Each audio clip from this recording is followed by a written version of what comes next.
السلام علیکم ورحمۃ اللہ وبرکاتہ۔ دوستو، جو شخص موت کو ہمیشہ یاد رکھتا ہے تو اس کا دل نرم رہتا ہے، جس کی وجہ سے اس کا دل نیکیوں اور اعمال کی طرف مائل رہتا ہے، اور جو شخص موت کی یاد سے بے خبر ہو جاتا ہے تو اس کا دل سخت ہو جاتا ہے، وہ ہمیشہ گناہوں کی طرف ہی مائل رہتا ہے۔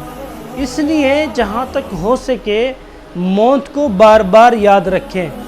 بالیقین ایک دن ہمیں اس دنیا کو چھوڑ کر جانا ہے، یہ آنکھیں ایک دن بند ہونی ہیں، اس لیے جہاں تک ہو سکے گناہوں سے بچنے کی کوشش کریں، نیکی اور تقوی کے ساتھ زندگی گزارنے کی ہر ممکن کوشش کریں۔